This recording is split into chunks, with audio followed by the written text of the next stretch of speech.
Equilibrium वाले question हम लोग पहले भी कर चुके हैं एनएलएम में। बहुत बेसिक सी बात है, मान लो अगर मैं अपने हाथ पे इस तरीके से इस बॉटल को रख दूं, तो ये ऑब्जेक्ट इस पे इक्विलिब्रियम पे है। इक्विलिब्रियम की सिंपल डेफिनेशन मतलब नेट फोर्स इस पे क्या हो जाए, जीरो। तो इसके ऊपर एक नॉर्मल रिएक्शन लग रहा है, एक फोर्स लग रही है एमजी की, दोनों इक्वल और अपोजिट होगी, इस वजह से इक्विलिब्रियम पे है। अभी तक की एनएलएम तक की जो भी बातें कर रहे थे वो ट्रांसलेशनल इक्विलिब्रियम की बात कर रहे थे, नेट फोर्स जीरो हो जाए। अभी हम लोग इक्विलिब्रियम की पूरी कंडीशन अप्लाई करेंगे, तो एक और कंडीशन होगी, that would be rotational equilibrium. Rotational equilibrium का क्या मतलब, ट्रांसलेशनल इक्विलिब्रियम के लिए नेट फोर्स जीरो हो तो ट्रांसलेशनल इक्विलिब्रियम, और अगर नेट टॉर्क जीरो हो ऑब्जेक्ट पे तो क्या हो जाएगा, रोटेशनल इक्विलिब्रियम। ठीक है, तो हम लोग पढ़ते थे F net is equal to zero, जिसको हम लोग बोलते थे ट्रांसलेशनल इक्विलिब्रियम।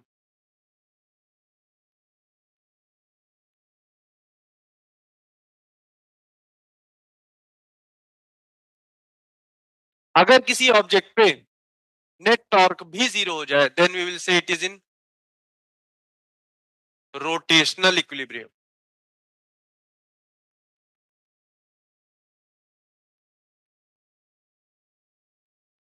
ठीक, क्या है ये, दूसरी पेन यूज कर लो भाई। हाँ, तो नेट टॉर्क भी जीरो आ जाए तो क्या बोलेंगे, रोटेशनल इक्विलिब्रियम। अच्छा, नेट टॉर्क किस एक्सिस के अबो, अगर फोर्स जीरो है तो और टॉर्क भी जीरो आ गया तो हर एक्सिस के अबाउट, एक एक्सिस के अबाउट आ गया तो हर एक्सिस के अबाउट तो क्या होगा, जीरो ही होगा, क्योंकि अभी अभी सीखे थे कि अगर नेट फोर्स जीरो है तो टॉर्क हर एक एक्सिस के अबाउट क्या आता है, सेम। तो किसी भी एक एक्सिस के अबाउट नेट टॉर्क जीरो आ गया तो हर एक एक्सिस के अबाउट क्या होगा, जीरो ही होगा। बिल्कुल सा सिंपल एक क्वेश्चन करते हैं।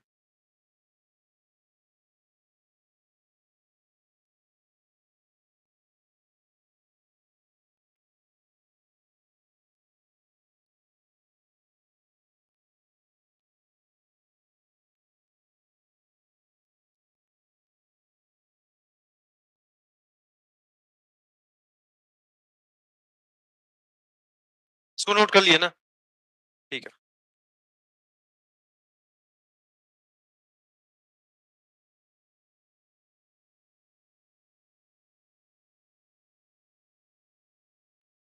एक रॉड है जिसका मास m, जिसकी लेंथ l, यहाँ पे दो मासलेस स्ट्रिंग टंगी हुई है, तो इसके थ्रू इसको क्या किया गया है, फिक्स कर दिया गया, इस तरीके से लटका हुआ है ये। मुझको पता करना है find tensions in the string. इस स्ट्रिंग पे टेंशन कितनी लग रही है, अलग अलग स्ट्रिंग है, टेंशन भी अलग अलग होगा, मतलब हो सकता है सेम भी हो सकता है, अलग भी हो सकता है, बस ये बताने का मकसद। चलो देखते हैं इस क्वेश्चन को करेंगे कैसे, बिल्कुल सिंपल सा क्वेश्चन है, ध्यान दो। सबसे पहली बात, ये जो भी रॉड है मास एम लेंथ एल का, ये तो रेस्ट पे पड़ा हुआ है, रेस्ट पे पड़ा हुआ है, रुका हुआ है, मतलब इस पे जो भी नेट फोर्स लग रही होगी वो क्या होगी, जीरो। तो पहले net force equal to zero से हमको क्या कंडीशन मिलेगी, ये दो ध्यान दो। मान लेते हैं इस वाली स्ट्रिंग पे टेंशन आ गई T1, इस वाली स्ट्रिंग पे टेंशन आ गई T2। इसका इसका एक रॉड तो मासलेस है नहीं, इसका खुद का मास है कितना, m दे रखा है, तो mg लग जाएगा किधर, सेंटर ऑफ मास से नीचे की ओर। इसमें किसी को कोई दिक्कत, अरे भाई कॉपी करने से पहले इधर ध्यान दो, लिखना बंद कर दो, इधर ध्यान दो। इस पे आ गई टेंशन T1, इस पे आ गई टेंशन T2, इसका वेट लग गया mg, इसमें तो कोई डाउट है नहीं। और ये तो सिंपली रुका हुआ है, मतलब कि ट्रांसलेशनल इक्विलिब्रियम में है। ट्रांसलेशनल इक्विलिब्रियम की इक्वेशन से मैं लिख सकता हूं net upward force equal to net downward force, मतलब T1 plus T2 is equal to mg। ठीक, या net force equal to zero है। अच्छा, क्या ये रोटेट कर रहा है क्या, नहीं रोटेट भी नहीं कर रहा है, मतलब रोटेशनल इक्विलिब्रियम में भी है ये, मतलब इसके ऊपर नेट फोर्स भी जीरो है, नेट टॉर्क भी जीरो है। नेट टॉर्क क्या है, जीरो, इस पे नेट फोर्स भी जीरो था, और इसके ऊपर नेट टॉर्क भी जीरो होगा। नेट टॉर्क, लेकिन टॉर्क तो हमेशा किसी एक्सिस के अबाउट निकलता है, किस एक्सिस के अबाउट जीरो होगा, हर एक्सिस के अबाउट। क्यों, क्योंकि नेट फोर्स जीरो होने पर किसी भी एक एक्सिस के अबाउट जो टॉर्क आता है वही तो हर एक एक्सिस के अबाउट आ जाता है। कल एक एग्जांपल लिखा था, तो अब जिस एक्सिस से मन करे उस एक्सिस से निकाल लो टॉर्क जीरो, करके देख लेते हैं। मान लो हमको क्या चाहिए, हमको मास से मैं इंटरेस्टेड नहीं हूं, मैं मुझे T1 और T2 में इंटरेस्ट है, क्योंकि मुझे T1 और T2 फाइंड करना है। पहले क्या करता हूँ ना, इस एक्सिस, तुम लोग जिस एक्सिस के अबाउट बोलो मैं उस एक्सिस के अबाउट निकाल लूं। चलो तुम लोग बताओ। देखो एक रिलेशन तो मेरे पास ये है कि दोनों का सम आ जाना चाहिए mg के बराबर। अब मैं टॉर्क के लिए एक ऐसी इक्वेशन लिख लूं कि मैं या तो आइदर T1 को गायब कर दूं या तो T2 को गायब कर दूं।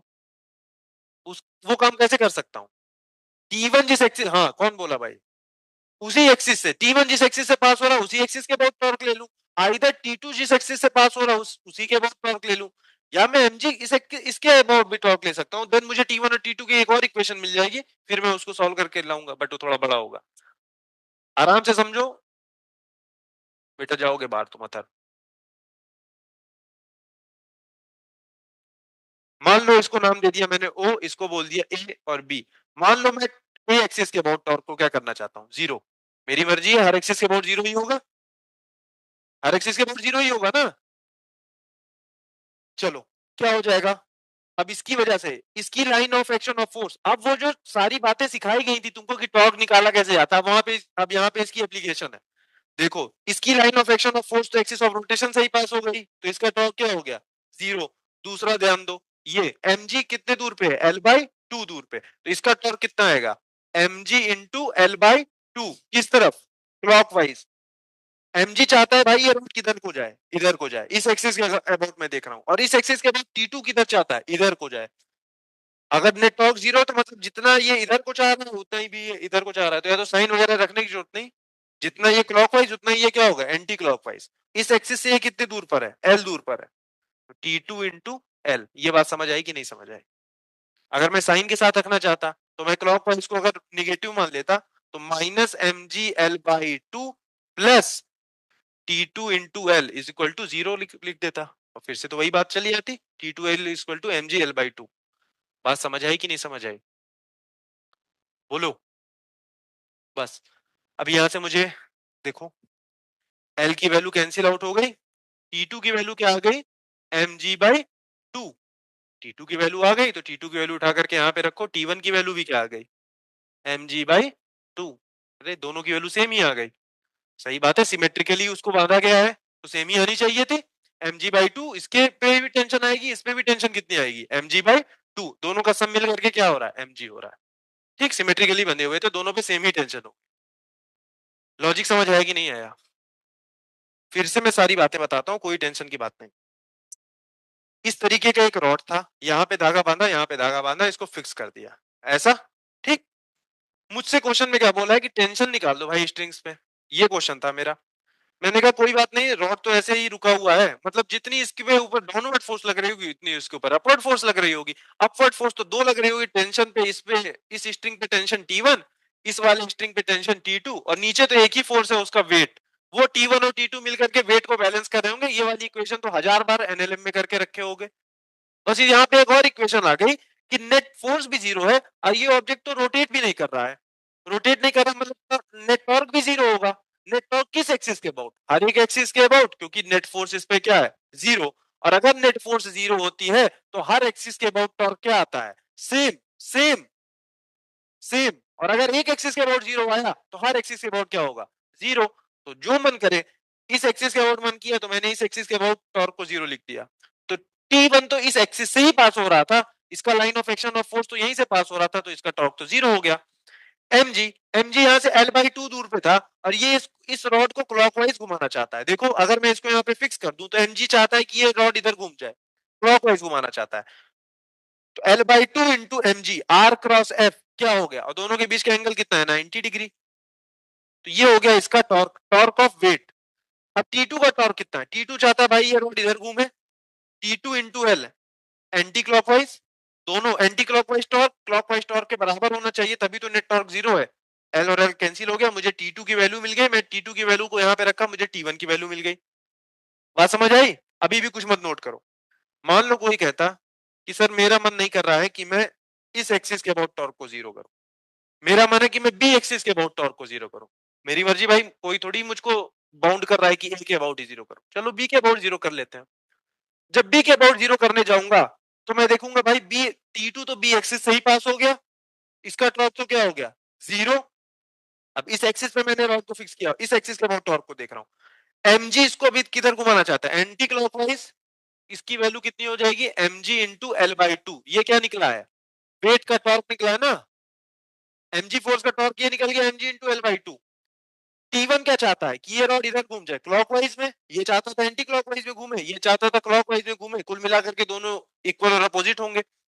ये क्या आ गया, T1 इंटू एल, यहां से इसकी डिस्टेंस कितनी है L, T1 into L, L से एल कैंसिल आउट हो गया, T1 की वैल्यू क्या आ गई mg बाई टू। अब T1 की वैल्यू इस बार निकाल ली मैंने mg बाई टू, T1 की वैल्यू उठा करके यहाँ पे रखोगे, T2 की वैल्यू क्या आ गई mg बाई टू। कोई कह रहा भाई अभी भी मान रहा सर, इस एक्सिस के अबाउट मुझे करके देखना है। ठीक है, तो इस एक्सिस के अबाउट टॉर्क को जीरो कर लो, टॉर्क के अबाउट पॉइंट ओ को जीरो कर लो। तुम कहोगे सर देखो यहाँ पे T1 चाहता है कि ये एंटी क्लॉकवाइज घूम जाए, क्लॉकवाइज घूम जाए, और T2 चाहता है एंटी क्लॉकवाइज घूम जाए, लेकिन ये घूम तो कहीं नहीं रहा, मतलब दोनों तो इक्वल अपोजिट टॉर्क लगा रहे होंगे। तो ये T1 कितना लगा रहा होगा, T1 L by two, T2 कितना लगा रहा होगा, T2 L बाई टू। ये तो लगा रहा होगा इस एक्सिस के अबाउट। बोलो भाई, बोलो हाँ ना, तेजी से बोलो। ये है L बाई टू और ये है T2। अगर मैं इसको यहाँ पे फिक्स कर दूं, T2 लगाऊं तो ये इस तरफ घुमाना चाहेगा इसको, और मैंने यहाँ फिक्स किया T1, इसको किधर घुमाना चाहेगा, इधर, और घूम तो कहीं नहीं रहा है, मतलब दोनों तो इक्वल और अपोजिट होंगे। यहाँ से देखो T1 इक्वल टू T2 मिल गया, T1 इक्वल टू T2 मैं यहाँ रखूंगा, दोनों की वैल्यू T मान लो, T1 equal to T2 equal to T, T plus T equal to mg, T equal to mg by two, दोनों की वैल्यू तो सेम ही है, तो mg by two mg by two. ठीक है, तो जिस एक्सिस के अबाउट मन करे उस एक्सिस के अबाउट टॉर्क को जीरो कर लो। लेकिन समझदारी किसमें है, समझदारी है कि जो अननोन है, दो अननोन थे, एक एक्सिस के ही पास करा लो, ताकि एक तो गायब हो गया, दूसरे की वैल्यू मिली, दूसरे की वैल्यू उठा करके वहां पे रख दी। ठीक है, वो समझदारी धीरे धीरे डेवलप होगी। अभी के लिए तो ये पहला एग्जाम्पल था, इसको आराम से नोट करो। ठीक, इक्विलिब्रियम का क्या मतलब, नेट फोर्स भी जीरो हो जाए और नेट टॉर्क भी जीरो हो जाए। नेट टॉर्क किस एक्सिस के अबाउट जीरो हो जाए, हर एक्सिस के अबाउट।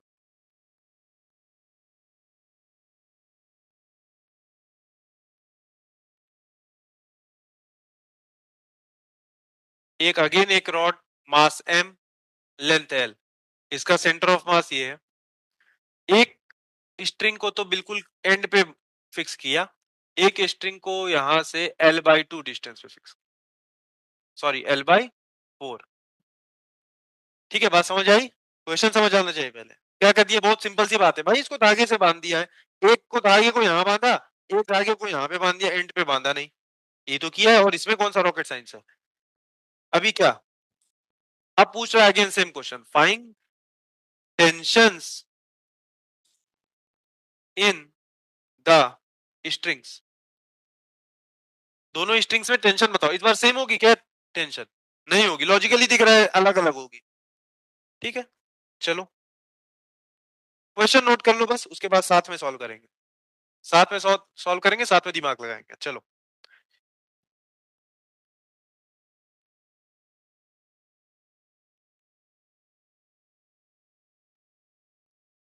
पॉइंट्स मैं दे देता हूँ, असाइन कर देता हूँ, ओ ए बी।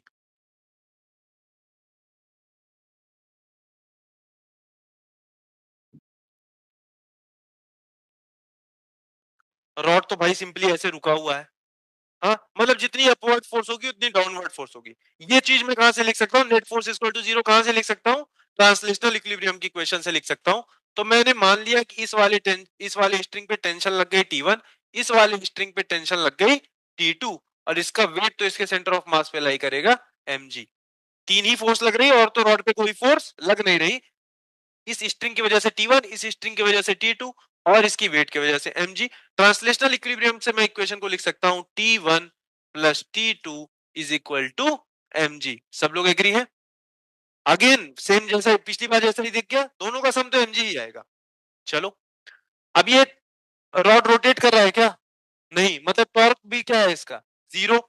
टॉर्क जीरो है किस एक्सिस के अबाउट, बार बार मैं बोलूंगा हर एक एक्सिस के अबाउट, क्योंकि नेट फोर्स जीरो था तो नेट टॉर्क भी जीरो होगा हर एक एक्सिस के अबाउट। ठीक है, चलो अब बताओ किस एक्सिस से ले लो। समझदारी तो इसी बात में है कि आइदर जिस एक्सिस से T1 पास हो रहा है या T2 पास हो रहा है, उसमें से ही किसी एक्सिस के अबाउट में टॉर्क को क्या कर दूं, जीरो कर दूं।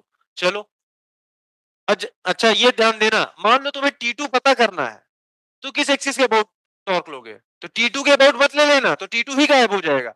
T2 पता करना है तो T1 के अबाउट ले लो, और T1 पता करना है तो T2 के अबाउट ले लो। मान लो कोई एमसीक्यू दिखा, तो तुमसे उसने बोला कि ए वाली स्ट्रिंग का टेंशन बता दो, उसमें पूरी जानकारी नहीं चाहेगा, उसमें बोलेगा सिर्फ ए वाली स्ट्रिंग के लिए, तो ये नहीं कि इसी के अबाउट टॉर्क ले लिए, तो T1 ही गायब हो गया।